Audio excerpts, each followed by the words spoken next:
வணக்கம்.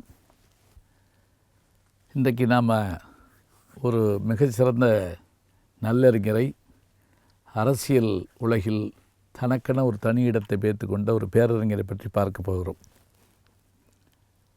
அவரை பற்றி ஒரு செய்தி நான் படித்தேன், எனக்கு ரொம்ப வியப்பாக இருந்தது. ஒரு முறை அவர் ரயிலில் போயிட்டுருக்கார். அப்போ அவருக்கு எதிர்த்தாப்புல ஒரு குடும்பம் உட்காந்துருக்காங்க. அவங்க கொஞ்சம் செல்வ குடும்பத்தை சேர்ந்தவங்கனால எல்லோரும் அணி மணிகள்லாம் நிறையா போட்டிருக்காங்க. அதில் அந்த அம்மா என்ன பண்ணாங்க, ஒரு 10 பவுன் செயினை கழட்டி சின்ன குழந்தை கையில் கொடுத்தாங்க. கழுத்தில் போட்டுவிட்டாங்க. அந்த குழந்தை கழட்டி கையில் வச்சுக்கிடுச்சு. அதை அங்கிட்டு தூக்கி போடுச்சு, இங்கிட்டு தூக்கி போடுச்சு. சிரிப்பாக சிரிக்கிறாங்க எல்லோரும். திடீர்னு அந்த குழந்தை என்ன பண்ணிச்சு, ஜன்னலுக்கு வெளியே தூக்கி போட்டுச்சு. ஓடிக்கிட்டு இருக்க ரயிலில் எல்லோரும் ஐயோ ஐயோ ஐயோ செயினை பிடிச்சில்லுனாங்க. அதான் செயின் வெளியே போயிடுச்சு, எப்படி பிடிச்சிருக்கிறதுனாங்க. ஐயோ ரயிலை இதை பிடிச்சிலுங்கன்னு. ஆனால் அந்த பெரியவர் அவர் பாட்டுக்கு உட்காந்து பார்த்துக்கிட்டே இருந்தார், ஒன்றும் செய்யலை. வெளியில் பார்த்துக்கிட்டே இருந்தார். அதுக்குள்ளே ரயில் போய் ஸ்டேஷனில் நின்றுச்சு. இன்னும் உடனே எல்லோரும் ஓடி போய் ஸ்டேஷன் மாஸ்டர்கிட்ட எங்கள் செயின் விழுந்துருச்சு. உடனே அவர் எங்கே போட்டிங்க அப்படின்னாரு. எங்கே போட்டோம்னு எப்படி சொல்கிறது, அதான் தேடிக்கிட்டு இருக்கோம்.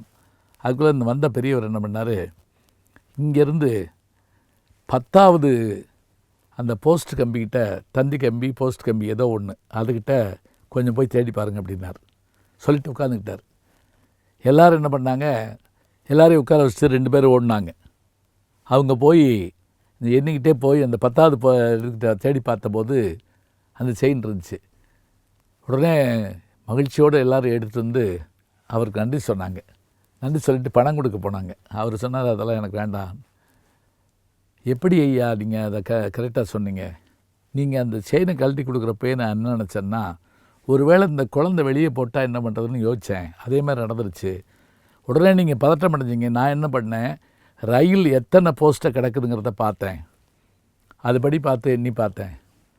ஐயா உங்கள் பேரையாவது சொல்லுங்கள். என் பேர் ஒன்றும் தேவையில்லை, இருந்தாலும் கேட்குறீங்க. என் பேர் சக்கரவர்த்தி ராஜகோபாலாச்சாரியார். என்னை ராஜாஜி என்று அழைப்பார்கள். இதை நான் படித்து பார்த்து ரொம்ப வியப்படைஞ்சேன்.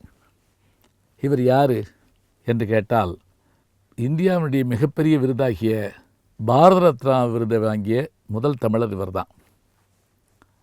1878 இன்றைக்கி இருக்கக்கூடிய அந்த ஓசூர் அந்த மாவட்டத்தில் துறப்பள்ளி என்கின்ற கிராமத்தில் பிறந்தவர். இவருடைய தந்தையார் பெயர் சக்கரவர்த்தி வெங்கடராயா, தாயார் பெயர் சிங்காரம்மாள். இவருடைய தாய் தந்தையருடைய வளர்ப்பில் இவர் படித்து பிறகு பெங்களூரில் போய் படித்தார், சட்டம் பயின்றார். இவருடைய வாழ்நாளில் இவர் சாதித்த செயல்பாடுகள் என்று சொன்னால், சேலம் மாநகராட்சியினுடைய அதனுடைய பொறுப்பில் இருந்தார், தலைமை பொறுப்பில் இருந்தார். பிறகு அரசியலில் ஈடுபட்டு அகில இந்திய அரசியலில் இவருடைய பெரும்பங்கு காந்தியடிகளுடைய கொள்கையில் ஈர்க்கப்பட்டு உப்பு சத்தியாகிரகத்துக்கு போயிட்டு வந்தார். போராட்டங்களில் கலந்துக்கிட்டார். அதோடு மட்டுமில்லை, சுதந்திரத்துக்கு பிறகு இவர் வகித்த பதவிகள் என்று சொன்னால், சுதந்திரத்துக்கு முன்பும் கூட பதவிகள் இருந்தார். சுதந்திரத்துக்கு பின் இவருடைய பதவிகள்னு பார்த்தா, மவுண்ட் பேட்டன் பிரபு வகித்த அந்த பொறுப்பை இவர் தான் இந்தியாவுடைய முதல் கவர்னர் ஜெனரலாக இருந்தார். அதோடு மட்டுமில்லை, மேற்கு வங்க மாநிலத்தினுடைய ஆளுநராகவும் பொறுப்பேற்றார். எல்லாவற்றுக்கும் மேலாக சென்னை, அதாவது தமிழ்நாடு, ஆந்திரா, கேரளா, கர்நாடகம் என்று சொல்லக்கூடிய 4 மாநிலங்களுடைய முதல்வராகவும் அவர் இருந்தார்.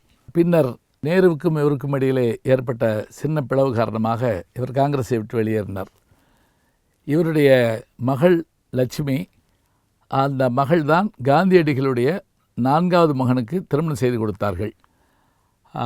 இவருடைய மகன் நரசிம்மன், அவர் அரசியல் துறையில் பெரிய பொறுப்பில் இருந்தார்.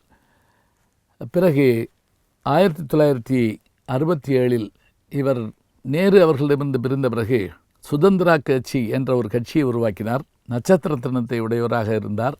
பேரறிஞர் அண்ணா அவர்கள் திராவிட முன்னேற்ற கழகத்திற்கு தலைமை பொறுப்பேற்று காங்கிரஸ் எதிர்த்தின்ற போது அந்த கூட்டணியிலே இவரும் இருந்து காங்கிரஸை வீழ்த்தி காட்டினார்.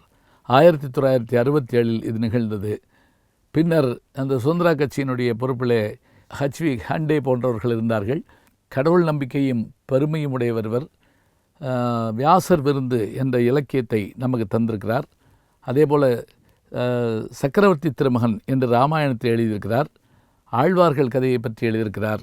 இன்னும் சொல்வதாக இருந்தால் குறைவொன்றுமில்லை மறைமூர்த்தி கண்ணா என்ற ஒரு பாடல் எம்.எஸ். சுப்புலட்சுமியினுடைய குரலில் நீங்கள் கேட்டிருப்பீர்கள். அந்த பாடலை எழுதியவர் நம்முடைய சக்கரவர்த்தி ராஜகோபாலாச்சாரியார் அவர்கள்தான். இவருடைய கதை ஒன்றும் திரைப்படமாக மாறியிருக்கிறது. திக்கற்ற பார்வதி என்ற கதை அது. நடிகை லட்சுமி அவர்கள் அதில் நடித்திருப்பார்கள். அதோடு மட்டுமில்லை, இவர் தன்னுடைய வாழ்நாளில் பார்த்த ஒரு படம் என்று சொன்னால் சம்பூர்ண ராமாயணம். அதில் பரதனாக நடித்த சிவாஜியை மிக பாராட்டினார் என்று சொல்வார்கள். இவர் கடவுள் நம்பிக்கை உள்ளவராக இருந்தாலும் கடவுள் நம்பிக்கை இல்லாத தந்தை பெரியார் அவர்களோடு நட்பிலே இருந்தார்.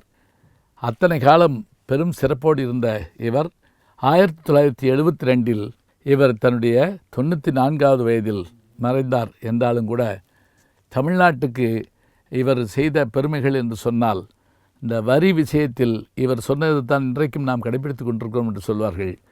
எதையும் முன்கூட்டி யூகித்து அதை செயல்படுத்த வேண்டும் என்று சொல்லக்கூடிய ஒரு ஆற்றல் மிக்கவர் அவர். சாகித்ய அகாடமி விருதையும் பெற்றிருக்கிறார். எழுத்துலைகளும் பேச்சிலும் அரசியல் தந்திரத்திலும் பெரும் சாணக்கியராக திகழ்ந்தவர்தான் மூதறிஞர் ராஜாஜி.